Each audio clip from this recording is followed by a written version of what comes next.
Let's learn together. Let's learn together. Let's learn together.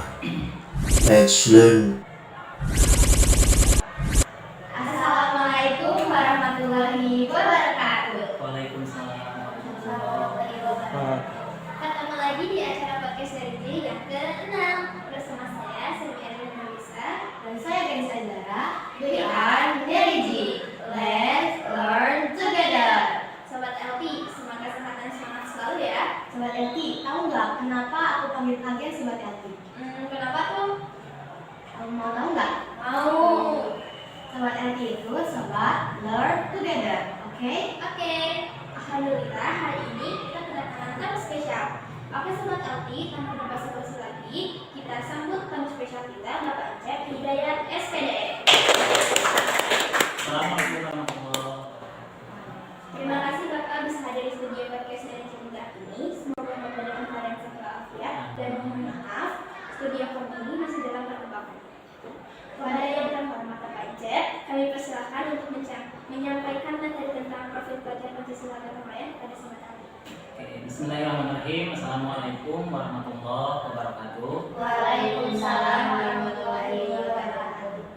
Alhamdulillah, nahmaduhu wa nasta'inuhu wa nastaghfiruh wa na'udzu billahi min shururi anfusina wa min sayyiati a'malina. May yahdihillahu fa huwal muhtadi wa may yudlil fala hadiya lahu. Asyhadu an la ilaha illallah wa asyhadu anna Muhammadan abduhu wa rasuluhu alladzi la nabiyya ba'dah. Allahumma firli fi walidayya wa rahmah kama rabbayani shaghira. Allahumma barik lana fi rajaba wa sahlana wa balikna ramadana wa bizirni ilman wa teknik rahman bi rahmatika ya arhamar rahimin. Pertama-tama dengan hal utama saya ucapkan terima kasih dulu ke tim podcast ya yang pada kesempatan hari ini saya secara pribadi bisa bersilaturahmi untuk saling berbagi tentunya yang berkaitan tentang salah satu profil pelajar Pancasila ya, yaitu tentang gotong royong.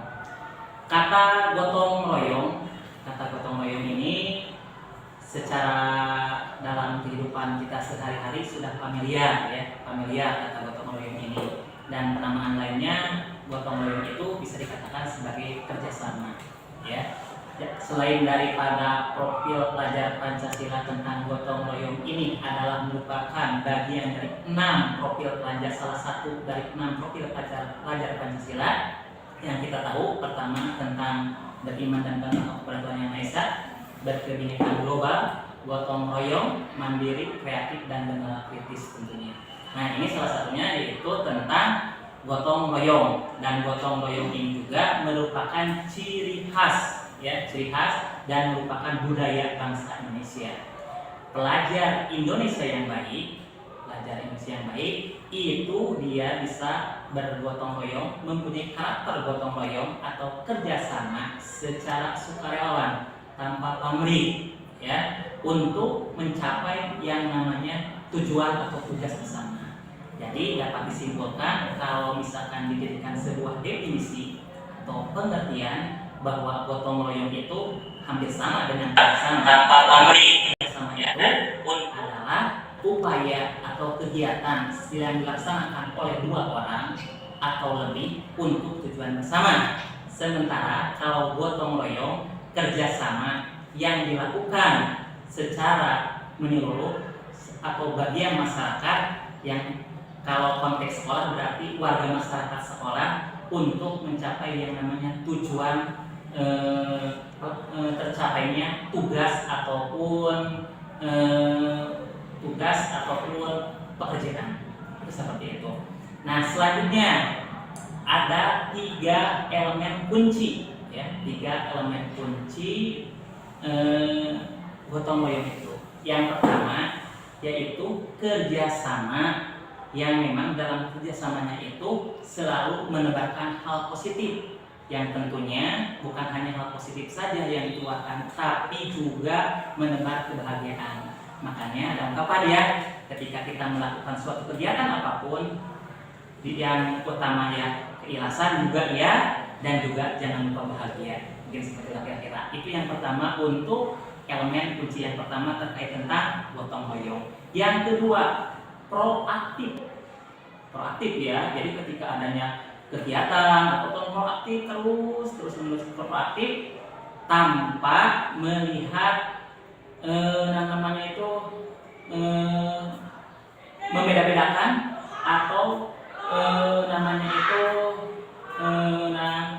selalu tanpa menyampingkan gitu, daerah sekitarnya atau ruang lingkupnya. Jadi intinya yang kedua proaktif aja, dan juga tanpa menyampingkan, tanpa membeda-bedakan di ruang lingkup masing-masingnya atau ruang lingkup sekitarnya. Yang ketiganya itu selalu menebarkan kebaikan sesuatu apa yang ada informasi, baik itu secara ilmu atau informasi-informasi yang ada. Artinya selalu ditebarkan suatu kebaikan dari hal apa yang menjadi ilmu yang didapat dan juga informasi yang sudah didapat. Itu seperti itu. Penerapannya di mana untuk penerapannya untuk gotong royong? Untuk penerapan gotong royong itu ada 3 bagian juga ya. Yang pertama itu penerapannya kita bisa laksanakan di rumah tentunya ya. Sering kita lakukan di rumah gotong royong, di mana cara gotong royong, cara kerjasama di sekolah di rumah banyak ya contoh-contohnya, seperti misalkan Muhammad ya, ketika kita misalkan di rumah membersihkan rumah, Jumat bersih kadang di rumah bareng-bareng sama kakak, sama saudara, sama ibu, sama kakak, itu di rumah ketika penerapannya. Yang keduanya itu di ruang lingkup masyarakat.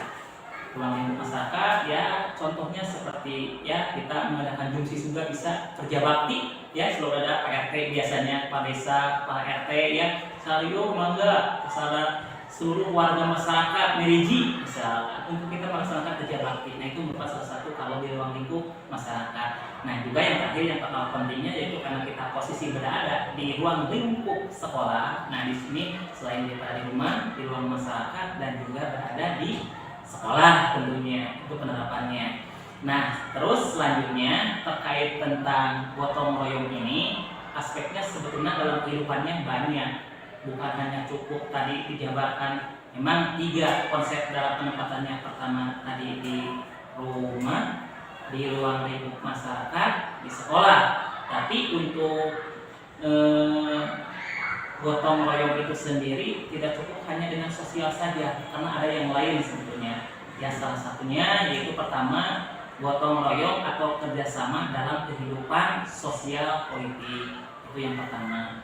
Kalau yang kedua gotong royong kerjasama di bidang ekonomi, bisa ekonomi ya. Dan yang ketiga ruang lingkupnya dalam keagamaan. Nah itu semua konsepnya banyak ya tentang bentuk bagaimana gotong royong itu dilaksanakan dalam kehidupan sehari-hari. Sekali lagi baik itu di sosial politik ya, sosial politik maupun di ekonomi ataupun dalam keagamaan.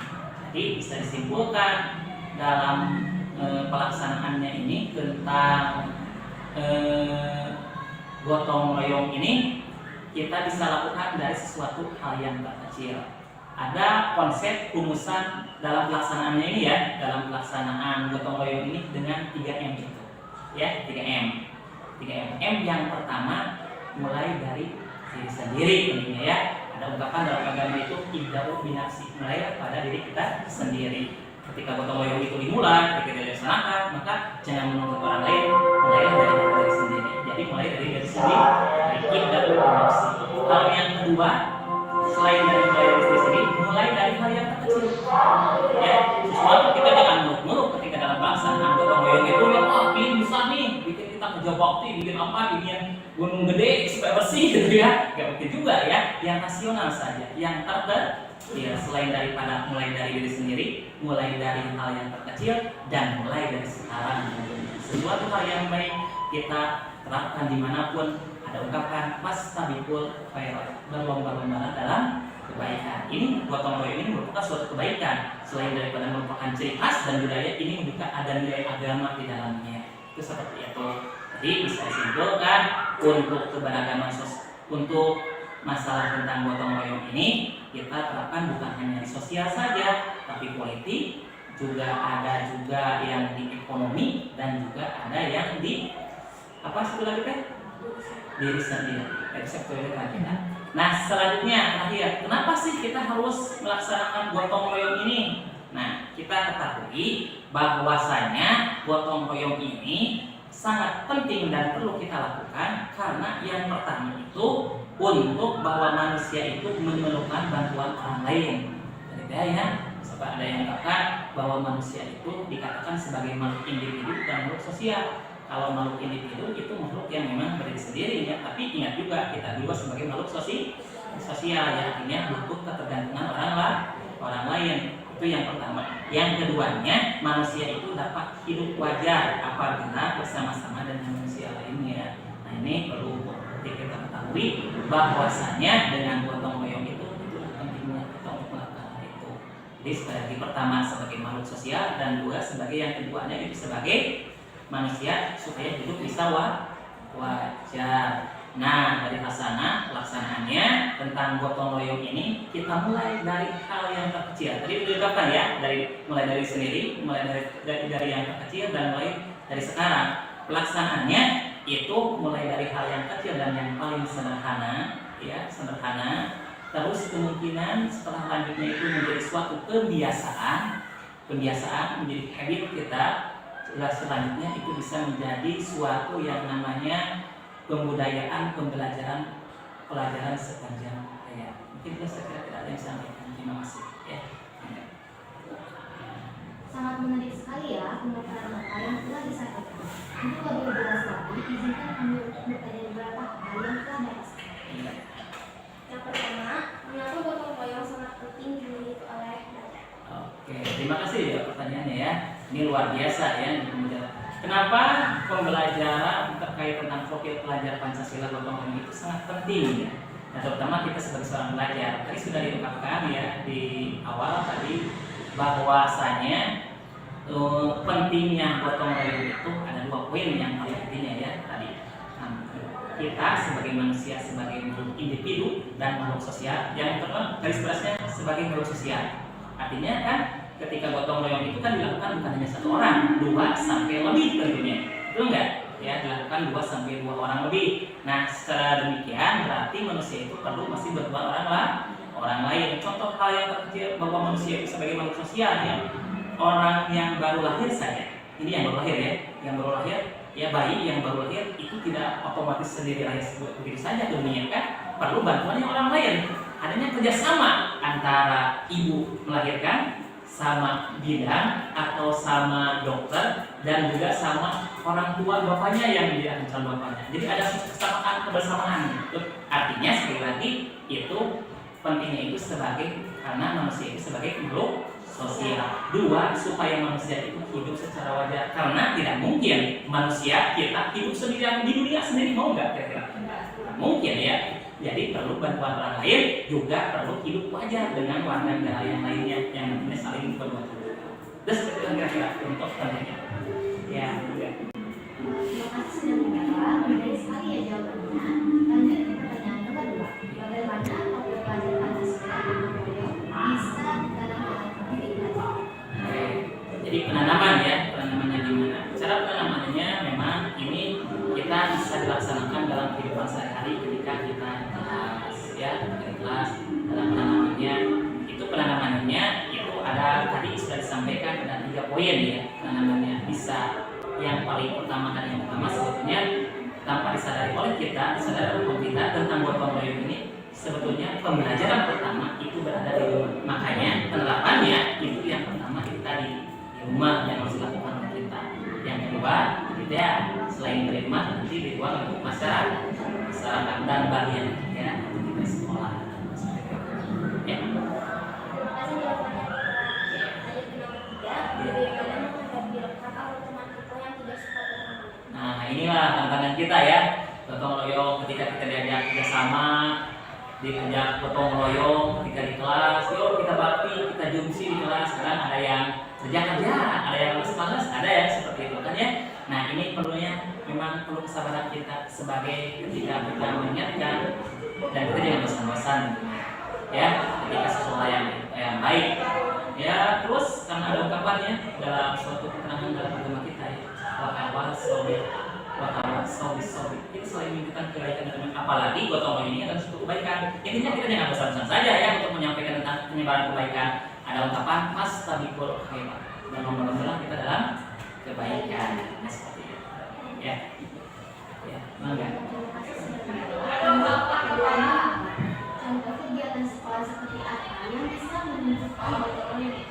Oke, gotong royong di sekolah ya. Gotong royong di sekolah sebetulnya banyak contoh-contoh yang memang sudah kebiasaan kita lakukan di kelas. Kalau di kelas ya seperti anak ketika proses pembelajaran, guru menyampaikan, ibu bapak guru mungkin di sini di Reji menyampaikan materi yang dibentuk sebuah kelompok ya. Ketika misalkan di kelas itu berjumlah 36 terus dibagi 6 kelompok, nah di situ akan tertanam nanti adanya suatu kekompakan dan kerjasama dan juga gotong royong tentunya. Gotong royong kan kerjanya nanti kalau kelompok bukan sendiri kan, tentunya bukan sendiri, tapi ada tadi juga sesuai dengan definisinya. Kalau kerjasama atau gotong royong itu bukan hanya satu orang. Kalau satu orang bukan kerja kelompok namanya, itu mandiri ya, individual ya. Kalau kerja kelompok ya pasti lebih daripada 2 orang. Artinya berarti contohnya tentang gotong royong di kelas misalkan ketika pembelajaran itu, ketika dibuat sebuah kelompok oleh ibu bapak guru mengajar dalam penyampaian materi, lalu di sana bisa terjadi yang namanya kerjasama. Ataupun dalam ketika kita melaksanakan, maaf ya, ini ketika kita melaksanakan proyek di sekolah ya, baik itu proyeknya temanya apapun, pasti di sana ada yang namanya suatu tim kerjasama, teamwork misalkan ya, ada suatu kelompokan ya. Seperti kemarin contoh kita melaksanakan profil pelajar Pancasila dengan tema suara demokrasi, betul nggak ya? Di sana suara demokrasi wah luar biasa ya, adanya kerjasama, adanya gotong royong, wah banyak di sana yang memang perlu memerlukan bantuan orang lain, tidak berdiri sendiri, misalkan mencalonkan sendiri, tidak mungkin ya, harus ada koalisinya kan gitu. Dalam koalisi itu harus ada sesuatu yang namanya kerjasama atau yang namanya tadi itu gotong royong. Itu masih banyak ya tentang itu. Yang jelas bisa dicontohkan kalau di kelas ketika dalam pembelajaran dalam sebuah kelompok, kalau misalkan dalam sebuah proyek seperti proyek tema demokrasi itu, nah itu bisa timbulkan penanaman tentang proyek pelajar Pancasila melalui gotong royong atau kerjasama itu sendiri. Terima kasih jawabannya Bapak. Lanjut ke pertanyaan kedua. Iya. Apa hikmah atau keuntungan yang kita dapat jika kita menanamkan profil Pancasila itu? Hikmahnya banyak ya. Hikmah untuk gotong royong ini. Yang paling pertama sebenarnya dengan gotong royong ini akan memupuk tali silaturahmi di antara kita. Yang memang mohon maaf ya, ketika misalkan dalam satu kelompok kita digabungkan, dikelompokkan dalam satu kelompok, kita tidak mengenal, nah kita akan menjadi suatu tali silaturahmi yang kuat. Dan hikmahnya, pekerjaan sesulit apapun ya, pekerjaan segunung apapun itu akan menjadi mudah kalau kita kerjakan bersama. Seperti halnya teori dalam ilustrasi gambaran, ketika kita dalam membersihkan lapangan sekolah, kalau satu lini itu satu kan susah, tapi kalau satu ikatan diikat, disatukan, kerjanya bukan hanya sendiri tapi berkelompok bersama-sama dikerjakan, itu akan mudah. Bukan hanya setelah saja sekolah satu meregi ini bisa beres kalau adanya suatu yang namanya kerja sama atau gotong royong itu. Jadinya hikmahnya segala sesuatu itu yang sulit jadi mudah, yang rumit jadi gampang dipermudah. Kalaupun yang memang banyak pekerjaan, kalau bersama-sama itu akan mudah. Pokoknya disiplin berjamaah ataupun kita berkelompok itu akan menjadi indah hasilnya. Terima kasih Bapak. Sangat menarik sekali diskusi ini, namun sepertinya waktu tidak mencukupi. Sebelum kita tutup pertemuan ini, silakan Bapak untuk menyampaikan closing statement untuk sahabat LT dimanapun berada. Ya, terima kasih. Bismillahirrahmanirrahim untuk closing pertemuan hari ini. Yang pertama yang harus digarisbawahi atau benang merahnya terkait tentang profil pelajar Pancasila ini, yaitu tentang gotong royong. Ini kita harus lakukan dan harus mulai kebiasaan dari sekarang, dari sesuatu hal yang kecil palingnya, yang terkecil, yang sederhana, jangan muluk-muluk, jangan yang tinggi-tinggi, yang sederhana, yang kecil, dan justru dengan sesuatu hal yang kecil, ada ungkapan sedikit demi sedikit lama-lama menjadi bukit. Sesuatu yang kecil, sesuatu yang sederhana, tapi nanti hasilnya akan menjadi sesuatu yang luar biasa. Dan bahkan dengan hasilnya luar biasa itu, kita akan menjadi kebiasaan yang baik, itu akan menjadi sesuatu yang namanya habit ya, dan kesannya akan menimbulkan suatu pembelajaran sepanjang hayat yang mungkin ini dilakukan bukan hanya di sekolah saja, nanti kelak kita setelah dewasa nanti ataupun kita sudah terjun ke masyarakat, gotong royong ini ya, karakter gotong royong ini akan terus dikembangkan dan terus kita laksanakan tanpa pamrih tentunya, tanpa adanya suatu tanpa ada suplemen ya, ataupun misalkan adanya bisa dikatakan sukarelawan dengan tujuan yaitu untuk kepentingan bersama. Terima kasih. Terima kasih banyak Bapak atas materi yang telah Bapak sampaikan. Semoga bermanfaat bagi kita semua dan sobat di mana pun berada. Sobat Arti, tetap semangat dalam belajar, oke? Ingat, let's learn together. Sampai jumpa. Assalamualaikum warahmatullahi wabarakatuh. Waalaikumsalam.